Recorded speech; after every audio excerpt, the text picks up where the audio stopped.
غزني مرکز کې د تنویري شهر په نوم د پروژې پرانیسته وشوه.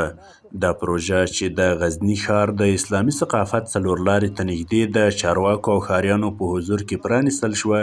پکې د ښاروالۍ مسؤلینو ویل دا پروژه لومړی، دوهم، دریم پلان، کلاه سبز او بازازي سیمو کې پلي کیږي څو د ښار ښکلا زیاته او عمومي سړکونه روښانه شي. دا پروژه نن رسما ګټې اخیستنې ته وسپارل شوه چې دا د تنویر شهر په نامه باندې د 8.9 میلیونه افغانیو په ارزښت باندې چې د ښاروالۍ له بودیجې څخه ورکول کیږي. په درې نواحي د شهر کې دغه تنویر چارې وي، هغه عمومي سړکونه چې کوم عمومي جادې چې وي، نو مخکې دا روښانه نه ول. الحمدلله اوس موږ په دې وتوانېدل چې دا روښانه شي. د غزني ښار اوسیدونکي هم د دې پروژې هرکلی کوي او وایي چې تر دې وړاندې د سړکونو د روښنایي نشتوالي خلک له ستونزو سره مخ کړي وو.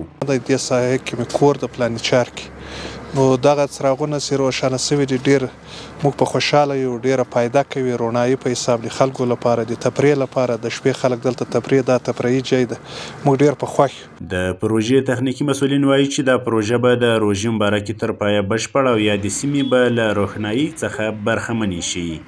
خوشبختانه که در ماه مبارک انشالله تا روز عید کل غزنی که ساحه قرارداد ما از روشنایی برق استفاده خواهد کرد. ورته مهال مسؤلین امید رادیو ته خپل خبرو کې ویل دا پروژه نه یوازې د ښار د سړکونو روښنایي او د امنیت په ښه والي کې مرسته کوي، بلکې دا د غزني ولایت د ټولنیز او کلتوري پرمختګ لپاره هم ګټور ګام دی.